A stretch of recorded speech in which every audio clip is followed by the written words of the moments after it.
السلام علیکم۔ اللہ تعالیٰ تو کافر کی بھی سنتا ہے، لیکن ہماری دعائیں قبول کیوں نہیں ہوتی؟ تو بہنوں اور بھائیوں، اس ویڈیو میں آپ کو بتاؤں گی کہ ہماری دعائیں قبول کیوں نہیں ہوتی اور ہم کون سے طریقے اختیار کریں کہ ہماری دعائیں قبول ہونے لگ جائیں۔ تو سب سے پہلی بات تو یہ کہ دعا قبول نہ ہونے کی کچھ وجوہات ہو سکتی ہیں۔ ایک وجہ تو یہ ہو سکتی ہے کہ ہمارے گناہ ہماری نیکیوں کے اوپر غالب آ چکے ہیں۔ ہمارے گناہ اتنے زیادہ ہو گئے ہیں کہ وہ دعا کی قبولیت کے اندر رکاوٹ بن رہے ہوں۔ حالانکہ اللہ تعالیٰ تو کافر کی بھی سنتا ہے، لیکن مسلمان کی دعا جلد قبول ہوتی ہے۔ ایک وجہ تو یہ ہے۔ دوسری وجہ یہ بھی ہو سکتی ہے کہ ہم جس وقت دعا مانگ رہے ہوں، کیا وہ وقت قبولیت کا وقت ہے؟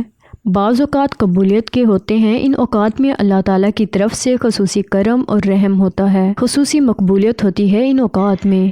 تیسری وجہ یہ بھی ہو سکتی ہے کہ ہم دعا صحیح طریقے سے نہیں کر رہے، کیونکہ ہم لوگ تو سارا کچھ سیکھتے ہیں لیکن دین کے بارے میں ہم کچھ نہیں سیکھتے۔ یہ بڑی افسوسناک بات ہے۔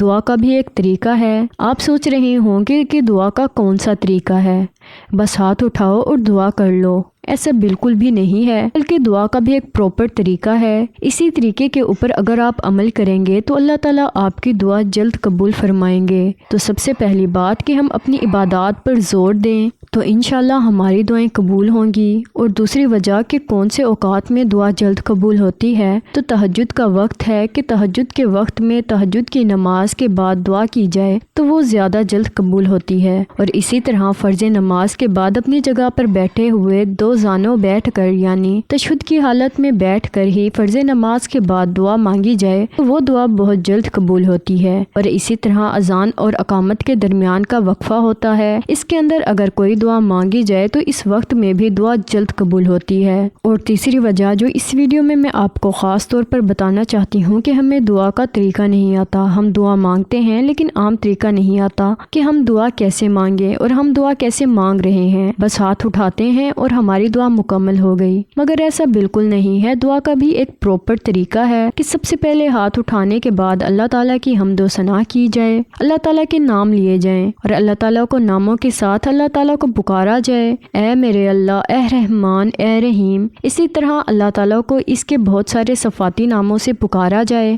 اور اس کے بعد آدمی اپنی بندگی کو ظاہر کرے کہ میں تیرا بندہ ہوں، تو ہی سب کچھ ہے۔ تو سب سے پہلے اللہ تعالیٰ کی حمد و ثنا اور دوسرے نمبر پر اپنی بندگی کا اظہار کرنا، اپنی عاجزی کو ظاہر کرنا، اور اس کے لیے بہترین الفاظ سورہ فاتحہ کے ہیں۔ آدمی جب دعا شروع کرے تو ان الفاظ سے کرے، یہ الفاظ پڑھے۔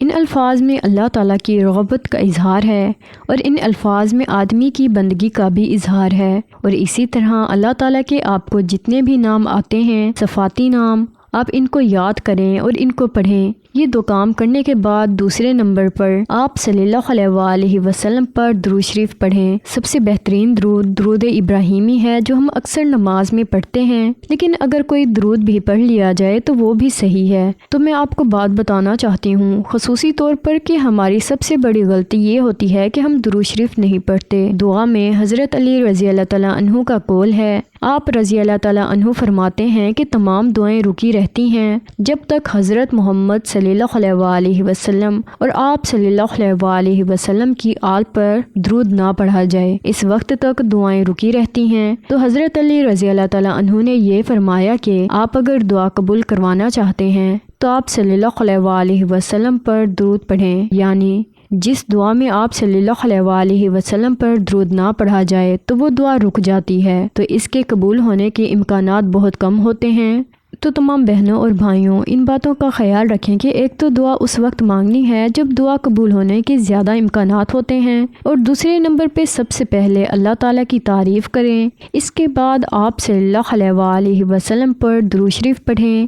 انشاءاللہ دیکھیں گے کہ آپ کی دعائیں کیسے قبول ہوتی ہیں۔ درود شریف کی بہت بڑی فضیلت ہے، اس سے اللہ تعالیٰ بڑی دعائیں قبول فرما لیتے ہیں۔ اس ویڈیو کو صدقہ جاریہ سمجھ کر زیادہ سے زیادہ شیئر کریں، اور اگر آپ کو ہماری ویڈیو اچھی لگے تو ہماری ویڈیو کو لائک کریں اور چینل کو سبسکرائب کریں۔ اللہ پاک ہم سب کو نیک عمل کرنے کی توفیق عطا فرمائیں، آمین۔